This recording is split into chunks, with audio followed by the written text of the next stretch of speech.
Hello guys and welcome back. तर आज मी तुम्हाला या व्हिडिओमध्ये दाखवणार आहे की मी माझ्या किचनचा जो काउंटर टॉप आहे त्याचं डीप क्लिनिंग कसं करते. तर रोज मी त्याचं क्लिनिंग करत असते, पण महिन्यातून एकदा मी त्याचं पूर्ण डीप क्लिनिंग करते.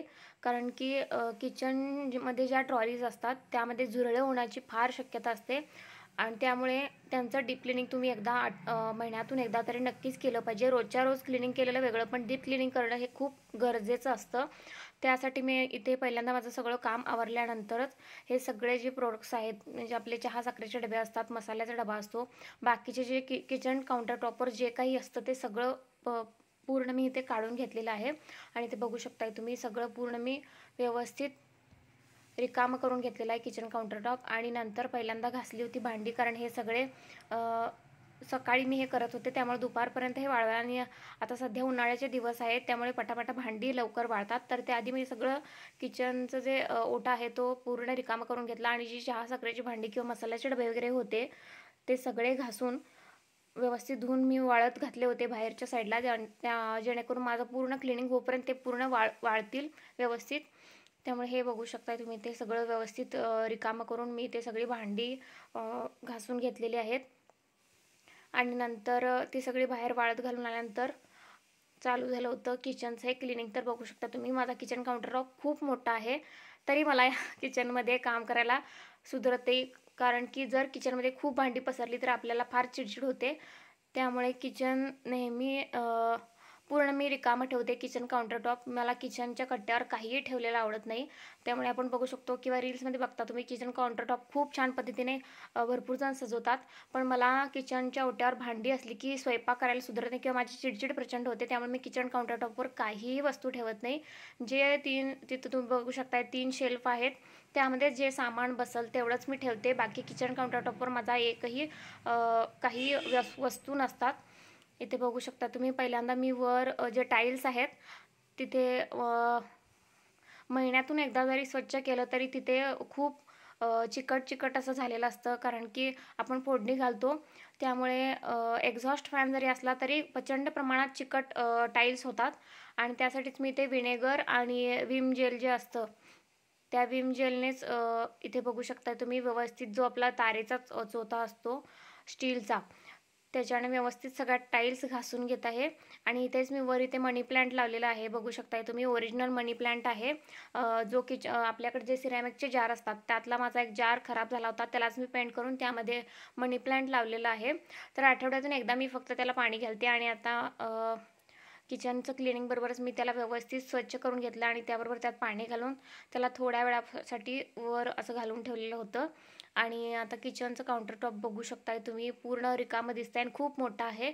आणि मी आता किचनचे जे वरच्या साईडच्या टाईल्स आहेत त्या घासून त्या धुवून घेतलेल्या आहेत. आणि त्याचबरोबर खिडकीमध्ये सुद्धा खूप धूर असतो किंवा धूळ साचलेली असते.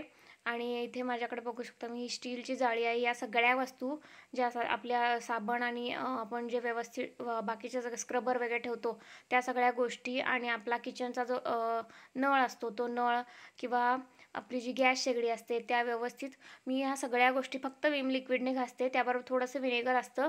बाकी मी जे नवीन प्रोडक्ट्स आता बाजारात मार्केटमध्ये आलेले आहेत त्यातलं काहीसुद्धा वापरत नाही. कारण आपण रोजच्या रोज क्लीन करत असतो त्यामुळे इतकी स्टँडर्ड प्रोडक्ट्स वापरायची मला तरी काय गरज वाटत नाही सध्या. आणि आपण रोजच्या रोज क्लीन केल्यामुळे या गोष्टी करणं खूप इझी होतात. आणि त्यासाठीच मी फक्त विम जेल आणि विनेगर थोडंसं मिक्स करून ते वापरते किचन काउंटर टॉप क्लीन करण्यासाठी, डीप क्लिनिंगसाठी. रोज मी शक्यतो विनेगर वापरत नाही, कारण विनेगरचे डागसुद्धा किचन काउंटर टॉपवर पडू शकतात. त्यामुळे मी विनेगर रोज वापरत नाही, फक्त डीप क्लिनिंगच्या वेळेला मी विनेगर वापरते. तर इथे बघू शकता तुम्ही, किचन कट्टा पूर्ण स्वच्छ वरून खालपर्यंत पूर्ण सगळा विम लिक्विडने घासून घेतल्यानंतर स्वच्छ धुवून घेतला. आणि नंतर त्याचे सगळे व्यवस्थित कपड्यानं पुसून घेतलेलं आहे. आणि त्यानंतर सिंकसुद्धा क्लीन करताना मी विम लिक्विडबरोबरच कम्फर्टचा यूज करते, जेणेकरून त्यातून एक चांगला सुगंध येईल. आणि त्यानंतर त्यामध्ये घालते मी ड्रेन एक्सपर्टची पावडर, जेणेकरून जे ब्लॉक्स वगैरे आपल्या ड्रेनेज पाईपमध्ये असतात ते निघून जातील. ड्रेन एक्सपर्ट थोडासा वेळ ठेवून, एक 10-15 मिनटं ठेवून परत तुम्हाला त्यामध्ये पाणी ओतावं लागतं. गार पाणी घातलं तरी चालतं. त्यानंतर तुमचे ब्लॉकेजेस असतात ते इझिली निघून जातात. आणि त्यानंतर सगळ्या ट्रॉल्यांना मी तसंच सेम विनेगर आणि विम लिक्विडने स्वच्छ करते. तुम्ही फक्त विम लिक्विड घेऊन जो ग्रीन स्क्रबर येतो त्याच्याने जरी घासलं तरी त्यावरचे सगळे डाग निघून जातात। अर्थात तुमच्या जे ट्रॉली आहे त्याच्या जे वूड आहे ते कुठल्या क्वालिटीचं आणि कुठल्या वूड टेक्स्चरनं बनलेलं आहे त्यानुसार तुम्हाला त्याला क्लीन करण्याची पद्धत अवलंबावी लागते। तर माझ्याकडचे वूड आहे त्याच्यावर मी फक्त विम लिक्विड थोडंसं घेऊन फक्त ग्रीन स्क्रबरने त्याच्यावर घासते आणि लगेच ओल्या कपड्याने पुसून घेऊन परत एकदा वाळल्या कपड्याने ते पूर्ण पुसून घेऊन क्लीन करते। आणि आतल्या साईडला सुद्धा कॉलिन घेऊन सगळ्या ज्या आतल्या ट्रॉल्या आहेत म्हणजे जे आतल्या ज्या रील टाईप असतं त्यामध्ये व्यवस्थित कॉलिन मारून ते सगळं स्वच्छ पुसून घेते। आणि नंतर त्यावर जे साईडला जे स्क्रू असतात त्यामध्ये आपल्याला खोबरेल तेल घालायचं आहे। महिन्यातून एकदा हे केलं तर ट्रॉल्या कधीही गंजत नाहीत, कारण आपण ट्रॉल्यामध्ये कधी ओली भांडीसुद्धा गडबडीत घालतो त्यामुळे त्या गंजण्याची शक्यता फार असते। तर तुम्ही महिन्यातून एकदा ट्रॉल्या क्लीन करताना त्यामध्ये खोबरेल तेल नक्की घालावं जेणेकरून त्या गंजणार नाहीत। आणि चांगल्या क्वालिटीचं स्टील जर तुम्ही वापरलेलं असेल ट्रॉली तयार करताना तर त्या अजिबात गंजत नाहीत। एक 10 ते 12 वर्ष त्या खूप आरामात इझिली टिकतात ट्रॉल्या। तर असं आहे हे माझं डीप क्लिनिंगचं रुटीन।